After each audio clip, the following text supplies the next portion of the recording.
Alright, I just made the other video, and I'm going to make this one immediately after. A more upbeat kind of story, and there's a car coming.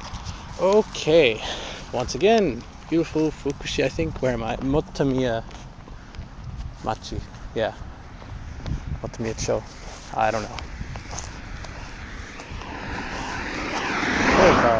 Alright, this story is going to be about actually one of the funnest nights I've had here so far.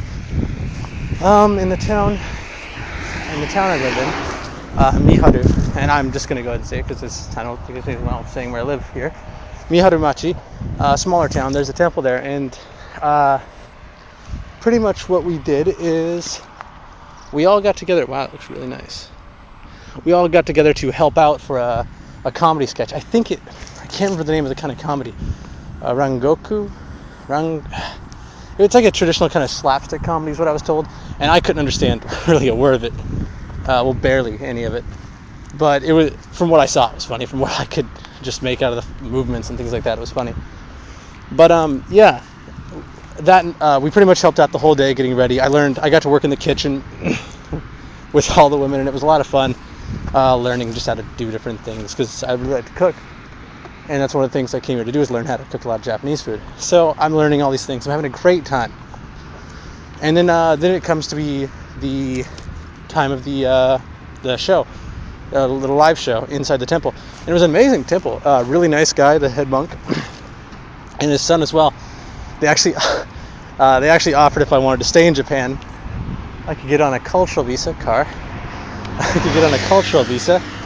and stay there and live at the monastery as a monk. And well, there's always something to fall back on if the Kenpatsu ever gets low enough. I'll make this clear, and this is going to get back to radiation. I'm not worried completely about the radiation, and I'll make a video how radiation is counted and things like that. But the radiation is low enough in Miharu in comparison to the big city next to it, Koriyama, which is double what Miharu is at all times. I'm not worried about the radiation in the most part at all, or the food, because I trust myself enough to buy food from different prefectures. What I'm really worried about is the proximity to the plant, which is 27 miles, 40 some odd kilometers. And that's just, there you go. That's why I am kind of worried about it. Okay, but yeah, the time of the show comes. Really funny, having a good time, meeting all these new people from around town. It's a small town, so good time there. And then I didn't know. I thought we were just going to leave afterwards. But at the end, there was this huge banquet for the guys who came and did the show, and everyone who helped. So we were all there.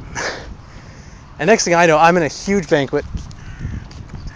And Fukushima Ben, it's hard. It's just hard. Dakereba. I can't. I'm having trouble with that one so far.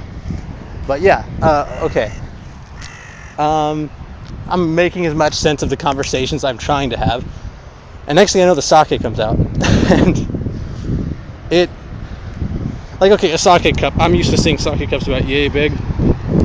But this one was like a beer glass, like the type of, like the Japanese, the smaller, well not Japanese, but the smaller beer glasses. And yeah, next thing the sake comes out. I've had a couple beers and I'm feeling fine because it's just a couple of little glasses of beer. But then they brought that out. And they kept talking it up because it's Miharu sake. So it's town sake, and they would not let my cup get below half empty. At all times, someone would just come by from behind me right when I'd get it to half, and they just be like, oh, there you go. I wasn't trying to get drunk, and I'm not out of control when I get drunk. So it wasn't like that. But I sat down at that table completely coherent, and when I tried to stand up to go to the bathroom, I nearly just fell on my ass. And I should probably head back to the town. They're having a good time just watching the foreigner be completely smashed and trying to string together sentences of a language he barely understands. Sorry about the wind. And yeah, it was an awesome night. I remember, yesterday I went hiking with a guy. I guess I agreed to go hiking with him. I don't even remember the guy. But when he first came up and introduced himself, I didn't know who he was, and he went like this. He just kind of made the motion like drinking, and I was like, oh, you're that guy who got completely smashed. The next day, I remember, because sake, I'm pretty sure it just has a high sugar content, so that's why it's such a bad hangover, because I usually don't get hangovers like that. Oh, it was such a terrible next day, but yeah, I don't know if anyone's actually interested in watching 5 minutes of this, but yeah, that's one of the moments. That's one of the best times I've had so far here. And yes, it did involve alcohol, and I'm not an alcoholic. But it was a great time. And yeah, I just thought I'd share the good times so far that I've had here, and that's one of them. That's one of the best. So there you go. I'll talk to you guys later.